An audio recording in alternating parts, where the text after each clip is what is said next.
Good afternoon. कैसे हैं आप लोग? हम उम्मीद करते हैं कि मेरा वीडियो आप लोगों को बहुत ही पसंद आ रहा है और देखने को भी ऐसा मिल रहा है। ऐसे ही अपना प्यार और स्नेह हमारे साथ बनाए रखें। हम आगे आप लोगों को आपके लक्ष्यों तक पहुंचाने का काम करते रहेंगे, ठीक है? तो चलिए, इसके पहले हम लोग क्या सीखे थे?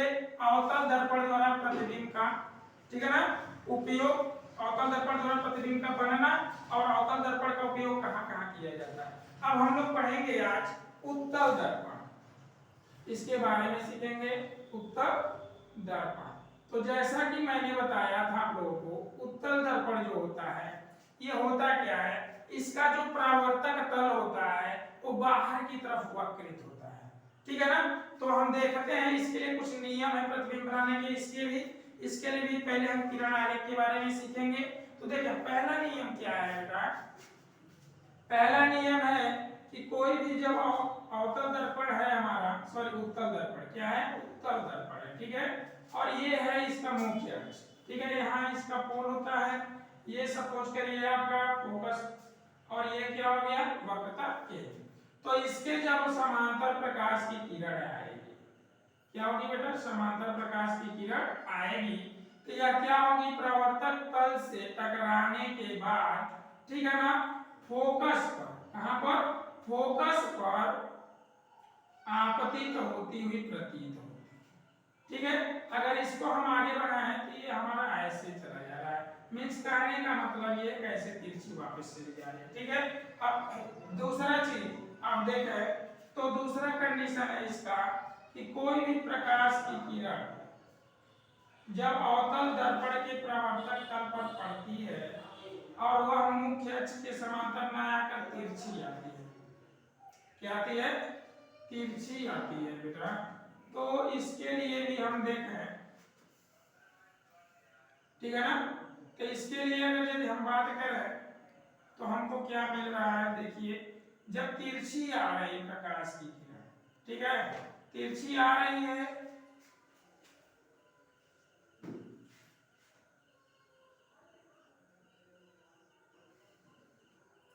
और यह परावर्तक तल से जब टकराती है तो होता क्या है? मुख्य अक्ष के समांतर, क्या होती है? मुख्य अक्ष के समांतर जाती हुई प्रतीत होती है, ऐसा, ठीक है ना।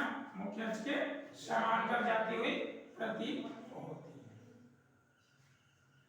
तीसरा कंडीशन है कि जब प्रकाश की किरण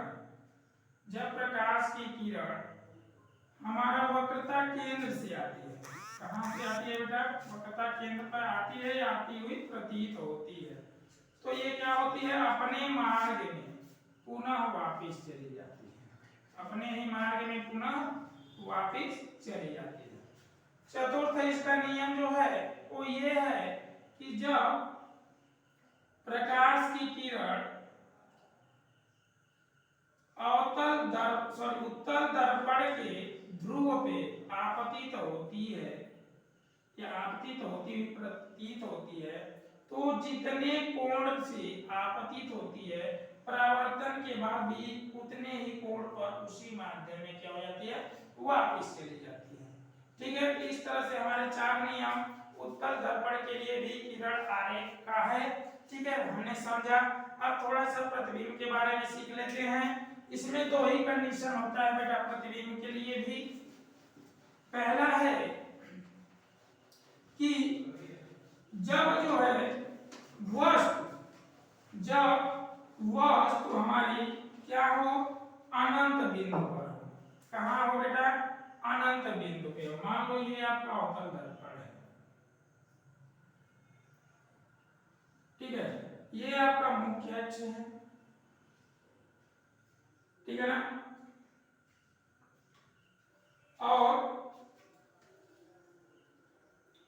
यहां पर देखें तो हमारा क्या है? वस्तु यहां पर है, यानी अनंत मींस यहां तक हमारा मुख्य, ठीक है। तो ये हमारा मुख्य अक्ष यहां तक दिख रहा है, इसके बाद आपको खाली जगह दिख रहा है, मतलब हमारा जो है वस्तु यहां है और ये इतनी दूरी हमको दिखाई नहीं दे रहा।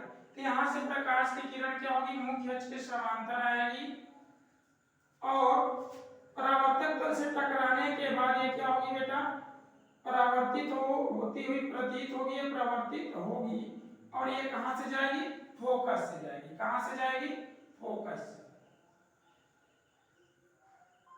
ठीक है, इस कंडीशन में अगर हम लोग देखें तो हमारा जो है परावर्तित किरण जो है एक दूसरे को फोकस बिंदु में प्रतिच्छेदित करती हुई प्रतीत हो रही है। तो यहाँ याद रखें वस्तु कहाँ है बेटा? वस्तु अनंत पे। अगर वस्तु की स्थिति बोली जाए तो क्या होगी? अनंत पर। ठीक है, प्रतिबिंब की बात की जाए तो मुख्य फोकस पर। प्रतिबिंब कहाँ है? मुख्य फोकस पर।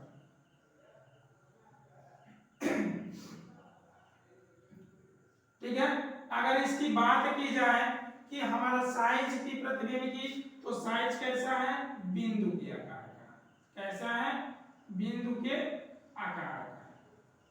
ठीक है, और दूसरी चीज हमने बताया था जब हम दर्पण के दाएं साइड की बात करते हैं तो हमेशा प्रतिबिंब हमारा यहाँ पे देखने को क्या मिलता है बेटा?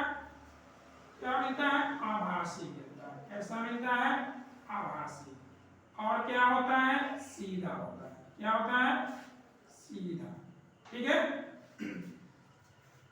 अब दूसरा कंडीशन अगर हम देखें तो दूसरा कंडीशन है कि जो है जब हमारी वस्तु कहां पर रखी गई हो? वक्रता केंद्र व अनंत के बीच में हो। वक्रता केंद्र व अनंत के बीच में हो। ठीक है, तो मीन्स ये हमारा हो गया एफ डैश, ये हो गया सी। अब हमारा वस्तु सपोज करिए यहाँ पर है, मीन्स हमको दिखाई दे रही है। ठीक है ना, ये क्या होगी? समांतर जाएगी। एक किरण इसके समांतर गई और जो समांतर किरण है परावर्तित होकर कहां जाएगी? मुख्य फोकस से होकर के। कहां से जाएगी? मुख्य फोकस से। ठीक है, दूसरी प्रकाश की किरण कहां से जाती है? तो आपको बताया गया है वक्रता केंद्र से। कहां से? वक्रता केंद्र से। अगर हम इसको मिलाते हैं तो देखें तो जो वक्रता केंद्र से हमारी प्रकाश की किरण आती हुई प्रतीत हो रही है उसकी कंडीशन क्या है? उसकी कंडीशन है कि जो जैसे आएगी उसी ही मार्ग में वापस चली जाएगी। और इस तरह से देखें तो यहाँ पे दोनों एक दूसरे को प्रतिच्छेदित कर रहे हैं। मीन्स आपका जो प्रतिबिंब बन रहा है वो कहाँ बन रहा है? ध्रुव। कहाँ पे? ध्रुव व फोकस के बीच में। कहाँ बन रहा है? ध्रुव व फोकस के बीच में। ठीक है, अगर इसकी हम आकृति की बात करें तो कैसा होगा बेटा? आभासी होगा। ये भी दाएं साइड में है। कैसा होगा? आभासी। और कैसा होगा? सीधा। कैसा होगा? सीधा। अगर आकार की बात करें तो आप देखें वस्तु का साइज और प्रतिबिंब की साइज में क्या अंतर है? प्रतिबिंब क्या है? वस्तु से छोटा है। तो मीन्स कैसा मिलेगा?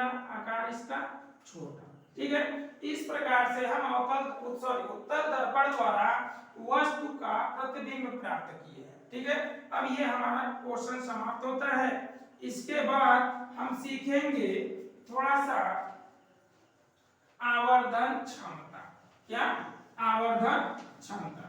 तो देखिए किसी भी लेंस या दर्पण की बात करते हैं तो जब हमारे सामने आवर्धन क्षमता आती है तो होता क्या है कि आवर्धन क्षमता को हम पहले तो m से प्रदर्शित करते हैं। किससे करते हैं? आवर्धन। ठीक है, आवर्धन लिखते हैं आवर्धन क्षमता। ठीक है ना, इसको हम किससे डिनोट करते हैं बेटा? m से। किससे? m से। होता क्या है? आवर्धन क्षमता जो होता है इसकी परिभाषा है कि किसी वस्तु के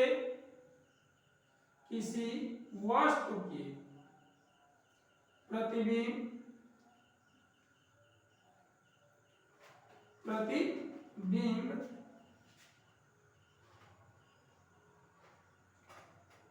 जिसको हम h डैश से लिखते हैं वह वस्तु की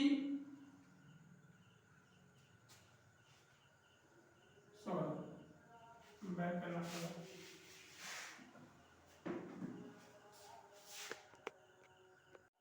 आवर्धन क्षमता या आवर्धन इसको हम यहाँ से प्रदर्शित करते हैं। इसकी परिभाषा क्या है? किसी वस्तु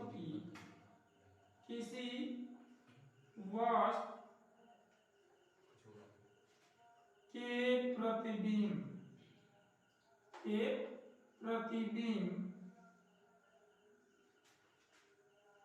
की ऊंचाई,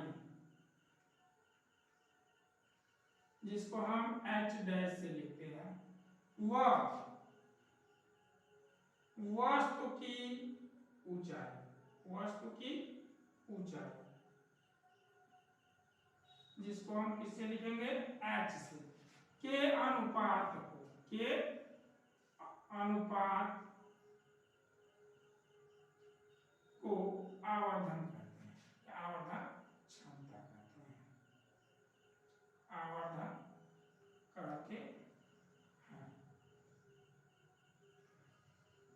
ठीक है, किसी भी वस्तु की आवर्धन क्षमता को हम, ठीक है, अगर मापते हैं तो किसमें मापते हैं? डायोप्टर में मापते हैं। किसमें मापते हैं? डायोप्टर में। ये भी याद रखेंगे आप लोग, ठीक है।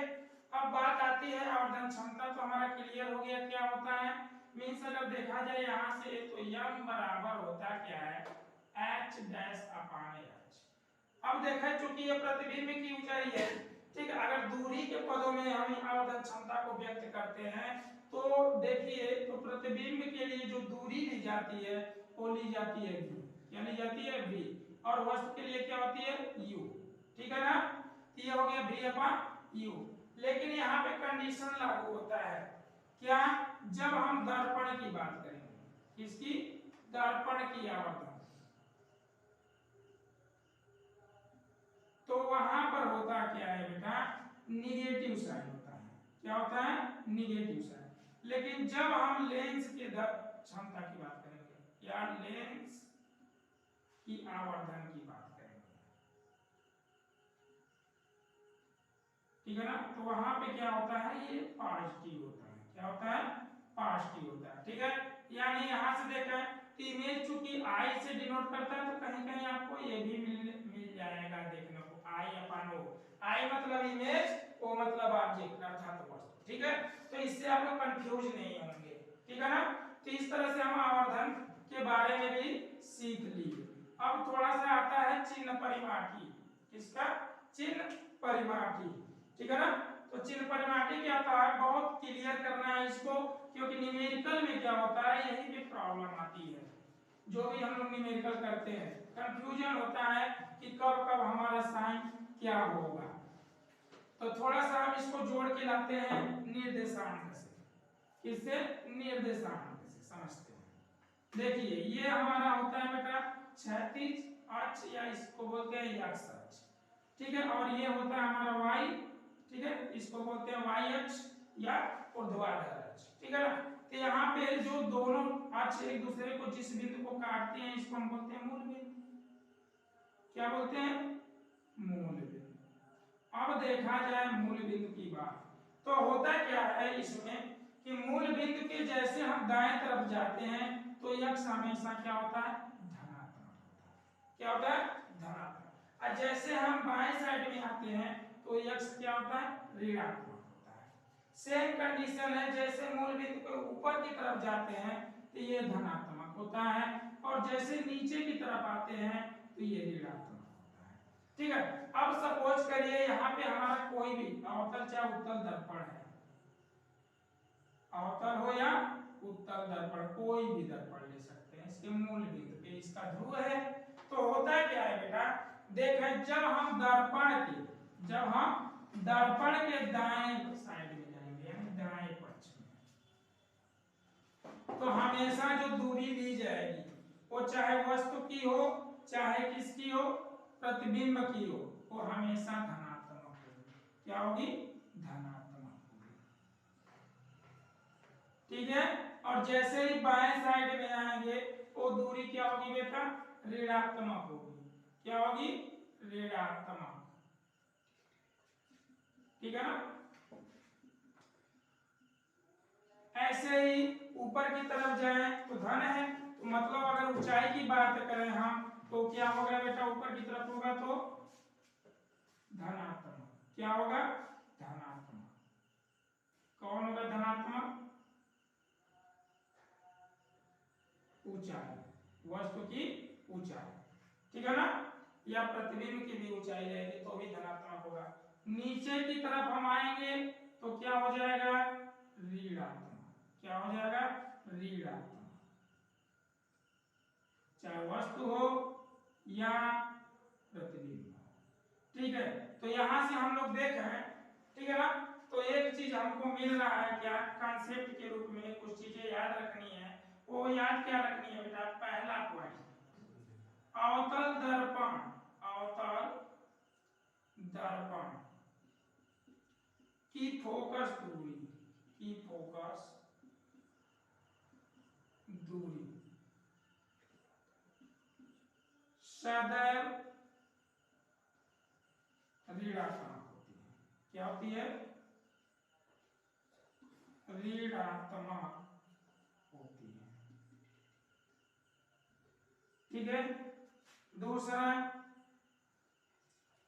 वस्तु की दूरी, वस्तु की दूरी सदैव ऋणात्मक ली जाती है, सदैव ऋणात्मक होती है। क्यों होती है?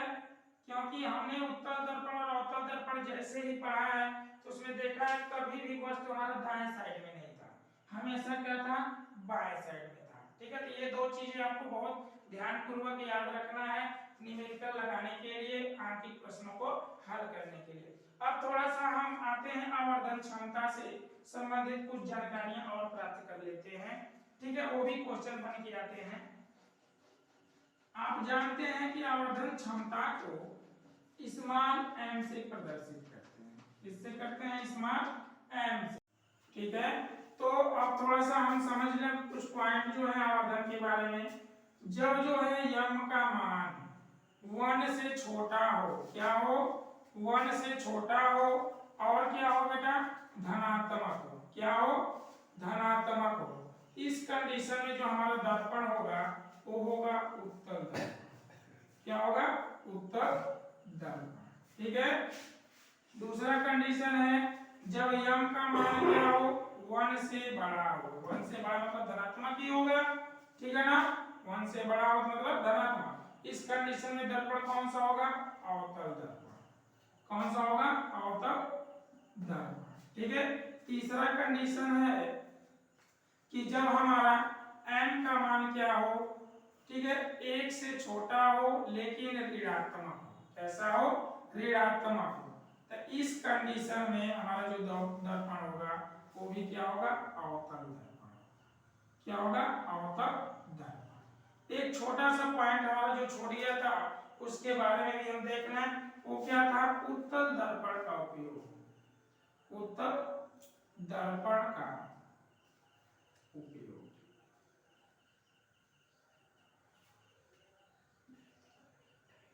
ठीक है।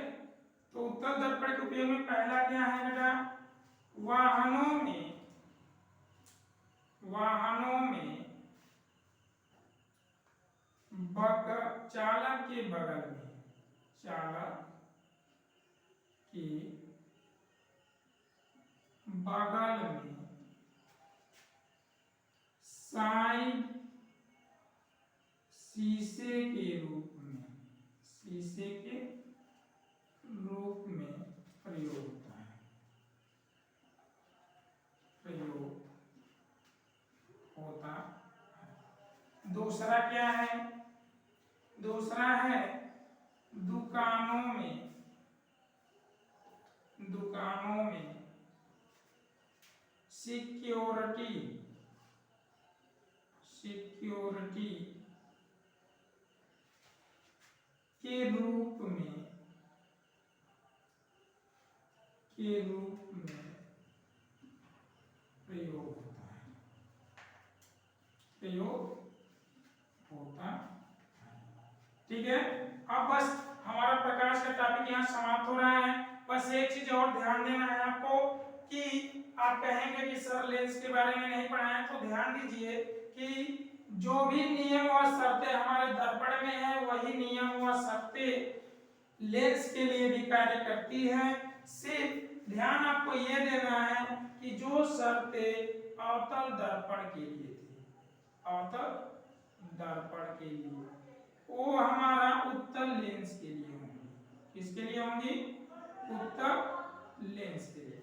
वह जो हमारा उत्तल दर्पण के लिए था, उत्तल दर्पण के लिए, वह अवतल लेंस के लिए प्रयोग होगा, अवतल लेंस के लिए प्रयोग होगा। चाहे प्रतिबिंब हो चाहे किरण आरेख हो, सारी कंडीशन यही होंगी जो हमारे दर्पण में था। ठीक है, तो इस प्रकार से अब कोई भी समस्या अगर इस टॉपिक में आता है तो आप लोग कमेंट बॉक्स में लिखें, हम उसका सलूशन पुनः देंगे। ठीक है, thank you for watching my video. ऐसे ही अपना प्यार और स्नेह हमारे साथ बनाए रखें।